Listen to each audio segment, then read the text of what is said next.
네, 화면을 보시면서 우리 한 절씩 같이 볼게요. 제가 1절 말씀 먼저 보겠습니다. 그러므로 여러분은 사랑을 받는 자녀답게 하나님을 본받는 사람이 되십시오.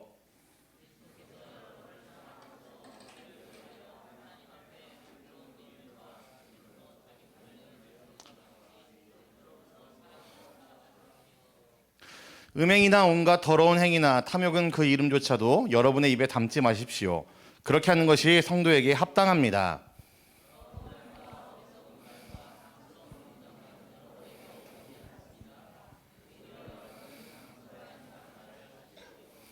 여러분은 이것을 확실히 알아두십시오. 음행하는 자나 행실이 더러운 자나 탐욕을 부리는 자는 우상 숭배자여서 그리스도와 하나님의 나라를 상속받을 목이 없습니다.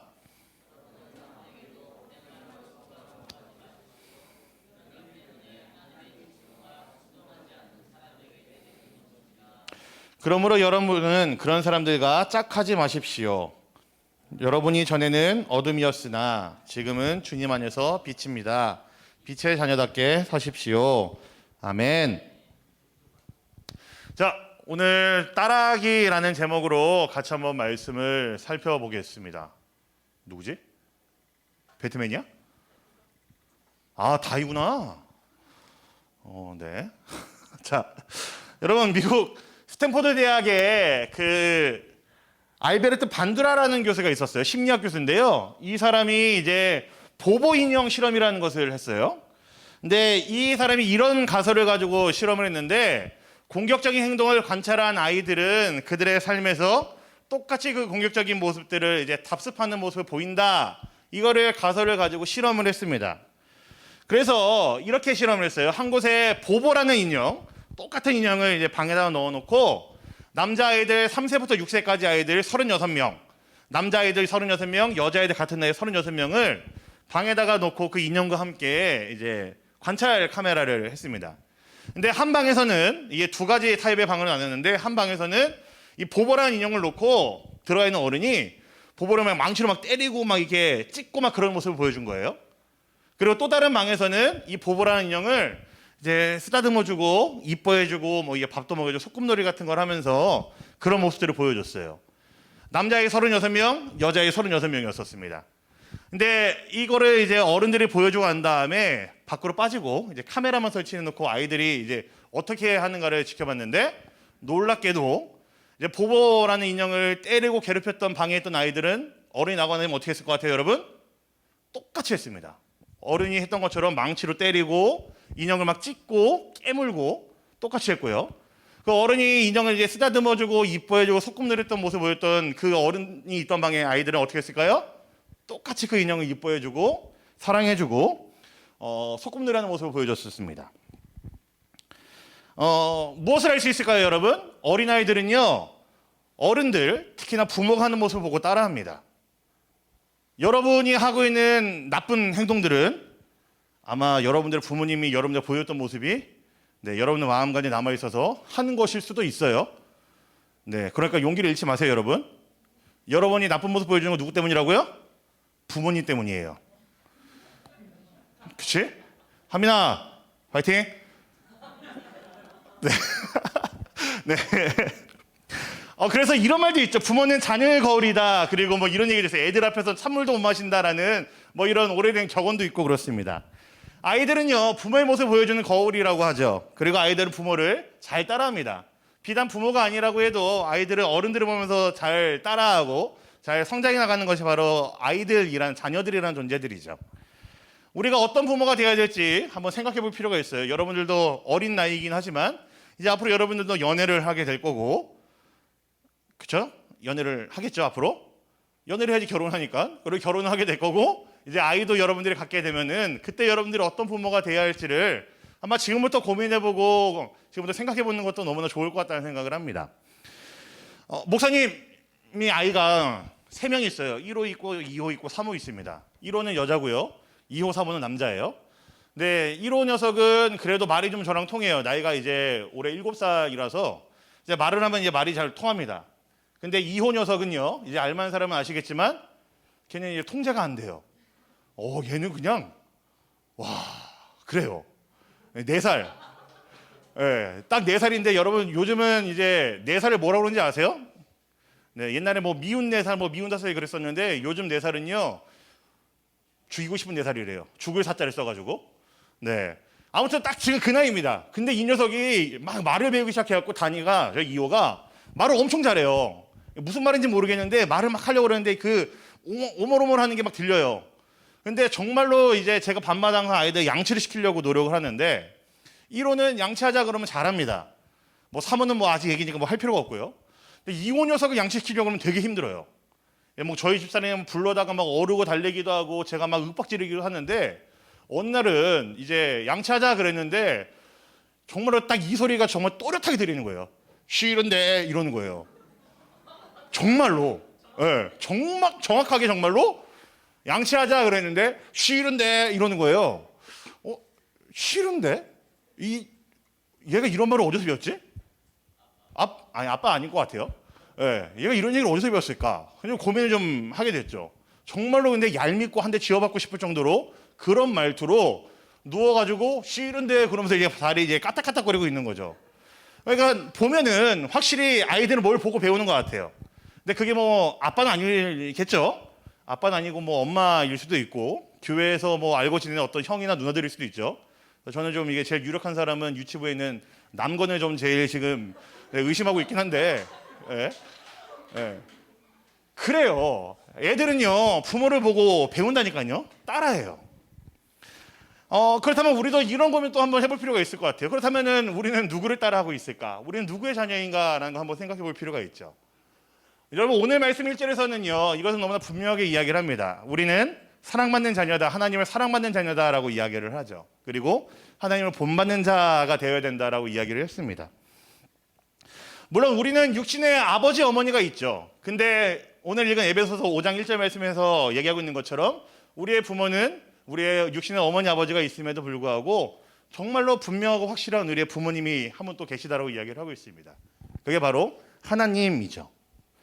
이것이 바로 우리의 정체성이라고 할 수 있을 것 같습니다. 우리가 하나님의 자녀라는 사실, 우리가 하나님을 사랑받는 자녀이고 우리가 예수 그리스도의 그 은혜로 힘입어서 우리가 그리스도인이 되었다라는 사실은 정말로 우리의 그 부인할 수가 없는 우리 모두 갖고 있는 정체성이라고 할 수가 있겠죠.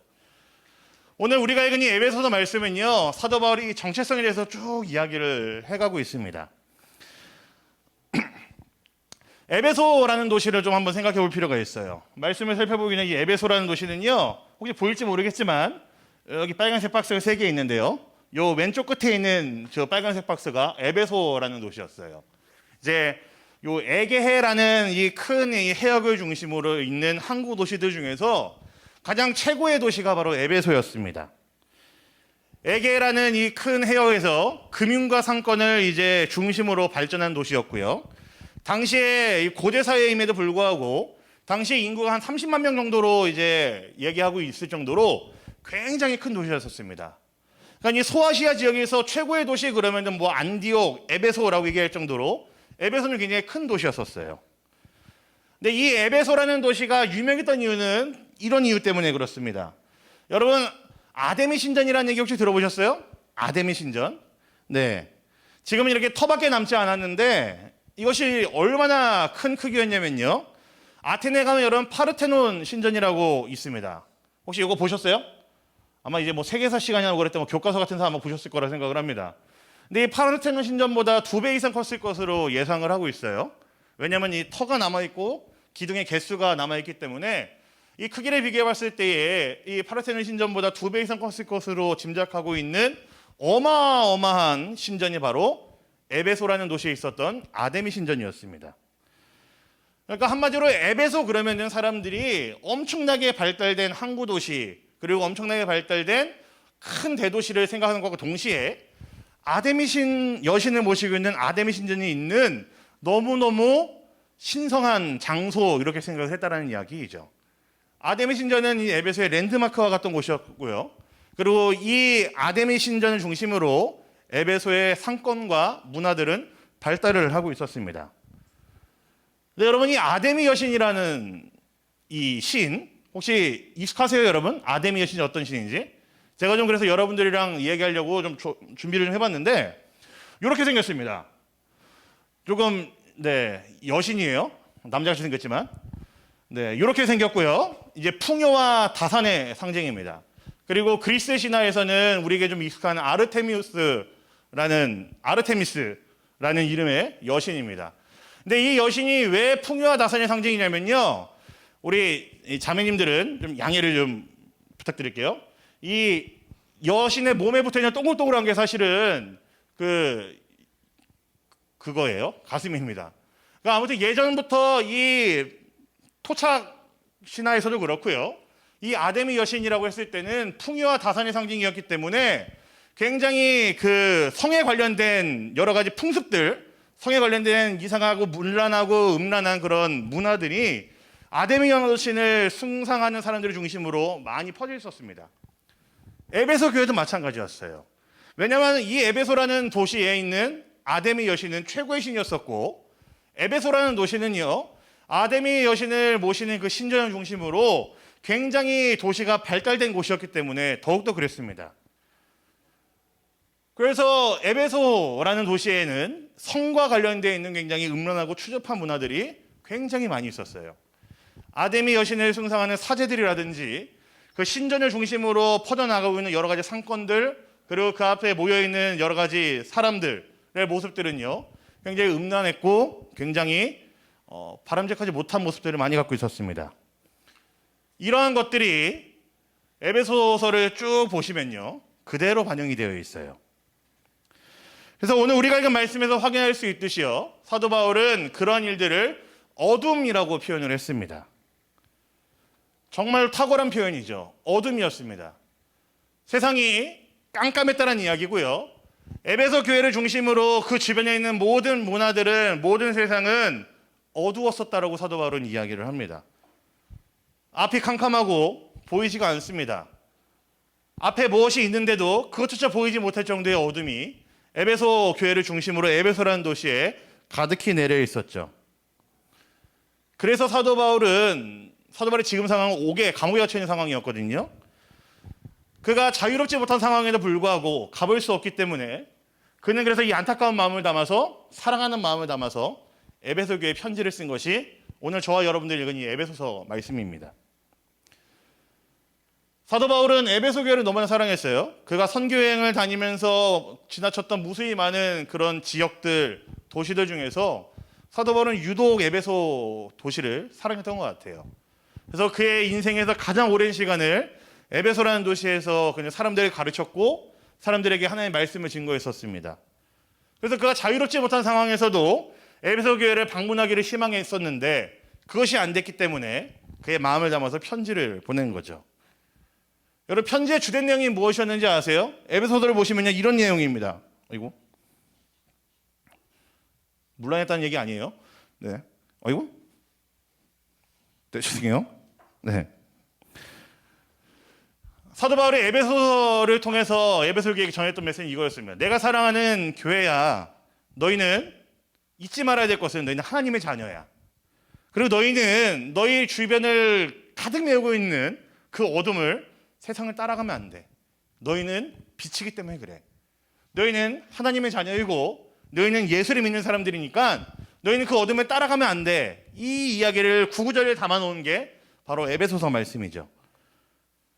그래서 1절 말씀에 보면 이렇게 되어 있습니다. 우리 같이 한번 볼게요. 1절이에요. 같이 봅시다. 시작.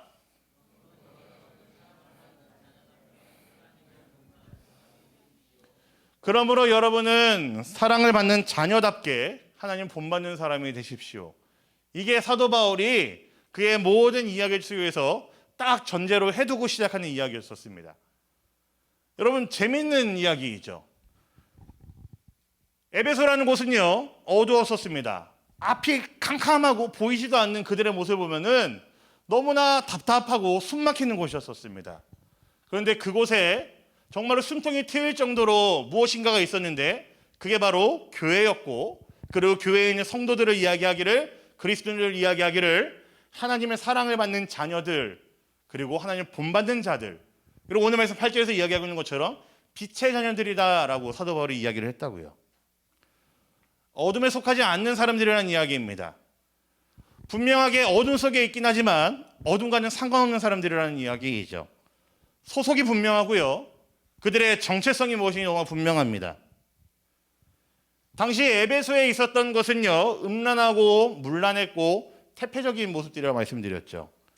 그리고 그들의 문화와 그들의 어떤 생활상 속에서 그들의 어떤 거친 이야기들, 대화들, 그리고 무엇인가 성공을 추구하기 위해서 그들의 부를 누리기 위해서 그들이 누렸던 여러 가지 불의한 모습들 가득한 곳이 바로 에베소였을 겁니다. 근데 그곳에서 사도 바울은 에베소 교회 성도들에게 너희는 그들과 다르다라고 확실하게 선언을 했고요. 너희는 그 어둠 속에 있는 너희들은 빛이다라고 선언을 해버렸습니다. 물론 에베소 교회 사람들도요, 예수님 만나기 전에는 똑같았겠죠. 뭐 아데미 여신을 섬기는 사람도 있었을 것이고, 그들은 뭐 잘 먹고 잘 살기 위해서 다른 사람을 뭐 짓밟거나 괴롭게 하거나 그들에게 뭔가 정의롭지 못한 일들을 하는 것들을 스스럼없이 막 하던 사람들이었을 거라고 생각을 합니다. 하지만 이제는 다르다라는 거예요. 너희는 하나님의 사랑을 받는 자녀들이고 그것이 너희들이 하나님을 본받아야 되는 이야기이고 너희들은 그 어둠 속에 있는 빛이다라는 이야기입니다. 우리는 하나님의 자녀이죠. 빛의 자녀입니다. 여러분 처음에 이야기했던 보보 인형 기억하세요? 제가 좀 아까 사실은 좀 여러 가지 많은 것들 찾아보려다가 못 찾았는데 여러분 이미테이션이란 말 아세요? 혹시 이미테이션? 이미테이션이라는 말을 언제 쓰죠? 저는 사실 이미테이션이라는 말은요, 여러분 나이 때 청소년 때에 한참 이제 패션에 관심 있을 때 뭐 명품 같은 거 알아보거나 옷 같은 거 살 때 좀 많이 들었던 접했던 단어예요. 진짜 같지 않은 가짜를 이야기할 때 이미테이션이라고 그러잖아요. 딱 보기에는 진짜 같은데 사실은 그 브랜드의 어떤 로고라든지 그 안에 제품 속에 있는 뭔가 다른 것이 있기 때문에 그것은 진짜가 아니고 이미테이션, 가품이었습니다. 근데 여러분 이 이미테이션 말이 사실 우리에게 부정적으로 들릴 수밖에 없는데 성경에서 오늘 우리가 읽은 본문에서는요 참 이제 긍정적으로 쓰였어요. 첫 번째 1절의 말씀이 있는 것처럼 하나님을 본받는 사람이라고 했을 때 본받는다라는 이야기가요 사실은 바로 이미테이션이라는 단어입니다. 하나님을 따라하는 거, 똑같이 하는 거, 하나님과 같이 되려고 하는 거, 하나님처럼 되려고 노력하는 거, 이게 바로 이미테이션이 해야 되는 일이라는 이야기이죠. 우리가 예수를 믿고 그리스도인이 되었다는 이야기는요, 저와 여러분들은요 예수님의 이미테이션이 되어야 된다는 이야기예요. 우리가 예수님이라고 하면은 이건 큰일 날 이야기지만 적어도 우리들의 삶의 모습들을 하나하나 속에서 어떻게든 예수님이랑 비슷해 보이려고 예수님을 따라가려고 하는 모습들이 우리 안에 있어야 된다는 이야기입니다.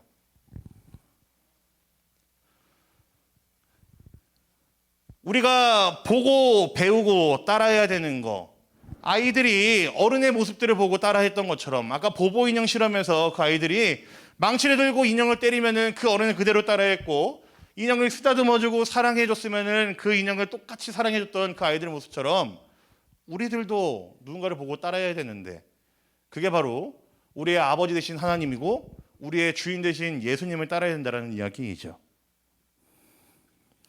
사도 바울이 분명히 얘기했던 우리가 빛의 자녀가 된 우리들은 어둠을 우리는 물리칠 수 있기 때문에 어둠을 거부할 수 있기 때문에 사도 바울은 분명히 그렇게 이야기를 했을 겁니다. 아니요, 그것이 사실이기 때문에 사도 바울은 그렇게 선언을 해버렸습니다. 빛이 하는 가장 중요한 일은 두 가지 정도 저는 생각해 볼 수 있을 것 같아요. 첫 번째는 뭐죠? 빛은 어둠을 밝혀주죠. 어둠이 깔려있는 그 에베소에서 교회에게 사도 바울이 너희들은 빛의 자녀다, 하나님 본받는 사람이 되어라 라는 이야기는요, 교회가 마땅히 해야 될 일이 있다라는 이야기입니다. 어둠 가운데 부름받은 너희 그리스도인들, 너희 하나님의 자녀들아, 너희가 분명히 해야 되는 일이 있다라는 거예요. 그게 바로 어둠을 밝히고 몰아내는 일을 해야 된다는 이야기이죠. 저는 빛이 할 수 있는 또 다른 기능이 한 가지가 더 이거로 생각합니다. 빛은요, 따뜻하죠. 차갑진 않습니다. 적어도 어둠밖에 없고 차가운 그 에베소라는 도시, 너무나 음란하고 문란했던 문화들이 가득했던 곳, 자신들의 성공을 위해서라면은 누군가를 짓밟는 일을 서슴지 않았던 그런 문화와 그런 생활이 만연해 있던 그곳에서 차갑고 냉랭하고 너무나 무자비한 모습들이 가득한 그곳에서 우리를 빛이라고 얘기한 것은 우리가 그냥 따뜻함을 온기를 전해줘야 되는 존재라는 이야기이겠죠. 그게 무엇으로 가능하겠습니까? 우리의 말 한마디도 사실은 가능하고요. 정말로 분명하게 이야기하자면은 우리의 행동이, 우리의 삶이 그것을 가능하게 할 겁니다.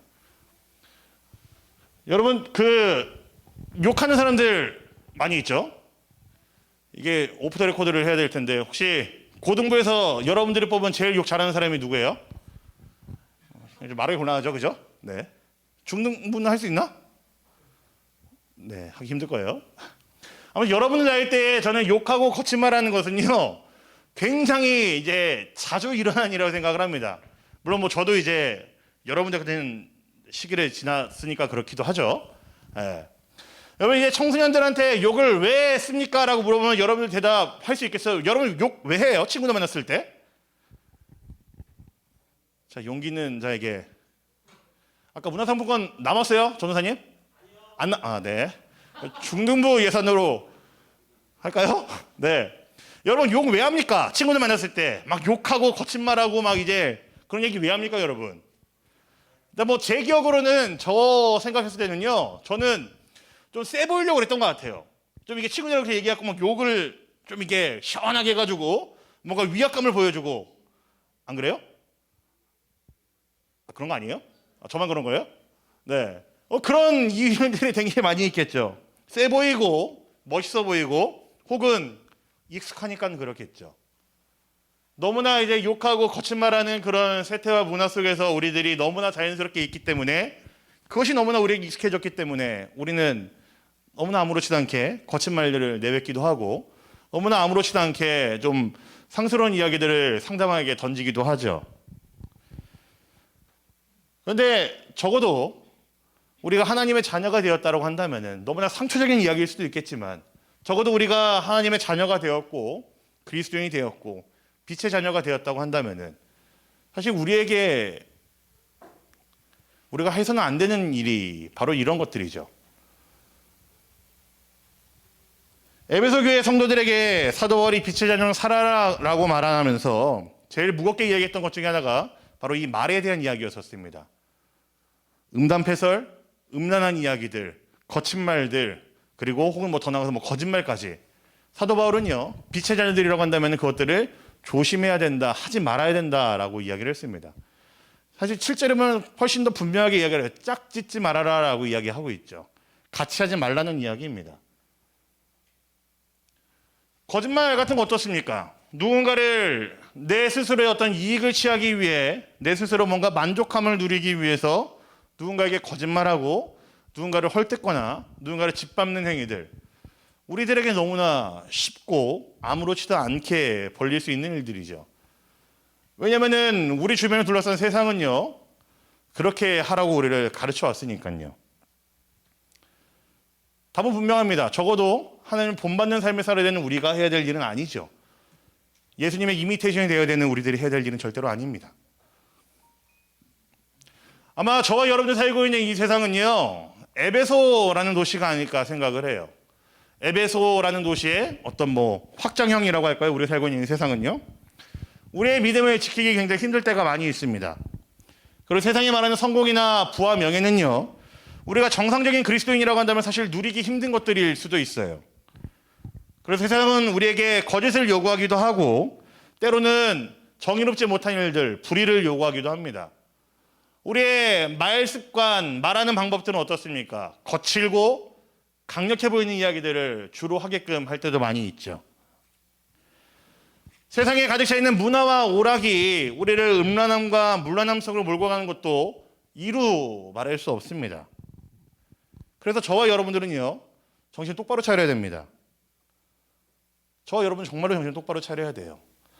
사도 바울이 감옥에 갇혀 있으면서도 사랑하는 그 에베소 교회를 위해 편지를 썼던 이유는요, 에베소 교회 성도들, 너무나 사랑하는 하나님의 자녀들, 그들이 속해 있는 세상이 쉽지 않은 세상이기 때문에 그렇습니다. 저와 여러분들 정신 똑바로 차려야 돼요. 아마 사도 바울이 지금 이 시대에 살고 있다고 한다면요, 여전히 살아있다고 한다면은 아마 여러분들에게 이 에베소서 같은 말씀들을 매일같이 카톡으로 보냈을 것 같아요. 정신 차려라. 너희들은 하나님을 본받는 사람들이다. 너희는 빛의 자녀들이다. 세상에 물들지 말아라. 세상과 벗하지 말아라. 세상에 속하지 말아라. 아마 사도 바울이 지금도 살아있다면 우리에게 전할 메시지는 바로 이것이라고 생각을 합니다. 우리는 어떻게 해서든지 하나님을 본받는 사람, 따라하는 사람이 되어야 됩니다. 저와 여러분들의 일상에서의 모습은요, 어떻게 해서든지 빛의 자녀로서의 모습을 세상 가운데 드러내는 사람이어야 합니다. 여러분들이 있는 그곳에서 여러분들은 정말 빛으로서의 모습을 드러내야 됩니다. 말로, 행동으로 누군가를 대하면서 여러분들은 빛의 자녀임을 세상 가운데 보여야 된다는 이야기이죠. 어떻게 해서든지 예수님의 이미테이션, 예수님을 닮아가려고 따라하려고 하는 사람이어야 된다는 이야기입니다. 마무리를 할게요. 이게 우리 중등부한테는 제가 며칠 전에 이야기를 했던 건데, 이제 우리 고등부 친구들에게는 좀 처음이니까 제가 우리 중등부 친구들이 양해를 해준다면 한 번 더 이야기를 하면서 마무리를 하고 싶은데, 목사님이 몇 달 전에 아내와 아이들을 데리고 이제 밥을 먹으러 갔어요. 사실 근데 아이 셋을 데리고 밥 먹으러 가는 거는 쉽지 않은 일이거든요. 네, 여러분들 항상 그 아이 셋 중에 한 명, 뭐 둘 중에 한 명이기 때문에 여러분 모르겠지만 부모 입장에서는요, 아이를 한 명, 뭐 두 명, 그리고 세 명을 데리고 나가서 밥 먹는다는 이야기는요, 정말 미친 짓입니다. 네, 혹시 아직도 그 줌에 저희 안에 들어와 있나요? 들어와 있어요? 미친 짓이에요, 여러분. 근데 제가 이제 먹었던 육개장집이 너무 맛있어가지고 저희 아내에게 항상 이게 맛있는 게 먹고 싶으면 아내가 생각이 나요. 듣고 있지 여보? 네, 아내가 생각이 나요, 여러분. 그래서 제가 그 너무 맛있게 먹었던 육개장집이 있어갖고 아내를 데리고 제가 갔어요, 아이 셋이랑. 그래서 가갖고 이제 먹었는데 역시나 코로나 때문이어서 그런지 사람도 별로 없고 아주 한적하게 이제 고즈넉한 데 앉아가지고 이제 음식을 주문하고 먹었습니다. 근데 말했죠, 제가. 1호는 괜찮아요. 얘는 그냥 문화인이에요. 얌전해. 말하면 다 들어요. 근데 항상 그 천지문간 못하고 날뛰는 천둥벌거숭이, 네, 항상 이제 규격 외에 항상 논외의 대상인 그 2호가 막 칼국수를 먹어서 막 면을 막 던지고 막 밥을 막 뿌리고 막 그러는 거예요. 밥 다 먹고 이제 일어나서 이제 계산하고 나와야 되는데, 저랑 아내는 사실은 어디든 이제 아이들 데리고 밥 먹으러 가면은 밥 먹고 나면 항상 하는 게 이제 물티슈랑 이제 냅킨 가지고 바닥 한 번씩 다 훔치고 정리하고 이제 식탁 위에 닦아서 이게 정리하는 일을 항상 저희들은 합니다. 그래서 여전히 그날도 이후에 그 미친 짓이 시작되었기 때문에 저희는 이제 정리를 다 하고 이제 계산을 하러 갔죠. 근데 그 카운터에 계시는 아주머니가 저한테 그렇게 얘기하시는 거예요. 자기가 여기서 이제 장사를 꽤 많이 했고 꽤 오래 많은 사람들 만나봤는데 아이를 데리고 와서 밥 먹고 하는데 치우고 가는 사람은 처음 봤대요. 제가 처음이래요. 저랑 저희 아내가 한 게 제일 처음이라고, 그 많은 사람들이 처음이라고 얘기를 하더라고요. 여러분, 저한테는요, 이게 뭐 외람된 이야기일지 모르겠지만 뭐 그렇다고 뭐 제가 어디서 뭐 칭찬을 많이 받는 사람도 아니고요. 제가 요 몇 년 사이에 들었던 칭찬 중에서요, 저한테 제일 과분한 칭찬이었고 저한테 제일 영광스러운 칭찬이 바로 이거였었습니다. 다른 사람들은 안 그러는데 당신네는 치우고 갔네요. 다른 사람들은 내가 이렇게 하는 사람 본 적이 없는데 당신들은 아이들이 먹고 어지른 거 다 치우고 갔네요. 좋습니다. 멋있습니다. 이 이야기가요, 저한테는 요 몇 년 동안 들었던 칭찬 중에서 가장 좋은 칭찬이었고 가장 기분이 좋은 칭찬이었어요. 여러분, 그리스도인들은요, 이렇게 사는 사람들입니다.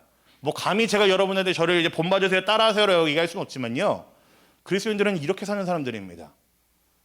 세상 가운데서 우리가 그리스도인다움을 행동으로 보여주는 거죠. 굳이 말하지 않더라도, 저 예수 믿습니다라고 광고하지 않더라도 내 삶으로 뭔가 다름을 보여주는 것이 그리스도인이어야 됩니다.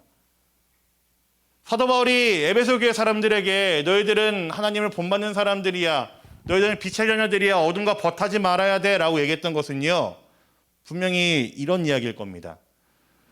나필도 버전으로 녹여낸다면 바로 이런 이야기일 거예요. 세상은 먹고 난 다음에 어차피 돈 치르니까 그냥 가면 되지 뭐, 청소하는 사람 따로 있으니까 하면 되지 뭐 하고 사람들이 갈지 모르겠지만, 그리스도인은 그렇지 않는 사람이라고요. 누군가를 더 배려해줘야 되는 사람들이고, 누군가에게 먼저 다가가고 사랑을 전해줄 수 있는 사람이어야 되고요, 따뜻함을 주는 사람이어야 된다는 이야기입니다. 자, 얘기가 길어졌는데요, 우리 사랑하는 우리 대림교회 중등부 고등부 여러분, 여러분들의 매일매일이, 여러분들의 일상이 참 하나님을 본받고 따르는 그런 그리스도인이 되면 좋겠습니다. 여러분들의 삶의 모습 속에서, 여러분들이 있는 아주 삶의 작은 자리 하나하나에서 여러분들이 참으로 빛으로서의 모습을 드러내고 누군가에게 유익을 주고 누군가를 먼저 사랑해주고 누군가에게 따뜻함을 전해줄 수 있는 그런 멋있는 그리스도인이 되기를 간절히 부탁드립니다. 사랑하는 여러분들, 이거만 하면 좀 이게 오글오글 하는데, 사랑하는 대륙교 중등고등부 여러분, 여러분이 진짜로 하나님을 따르는 사람들, 예수님을 닮아가는 그런 멋있는 빛의 자녀들이 되기를 우리 주님의 이름으로 간절히 부탁드리겠습니다. 아멘. 아멘. 네, 우리 말씀 기억하면서 함께 찬양했으면 좋겠습니다.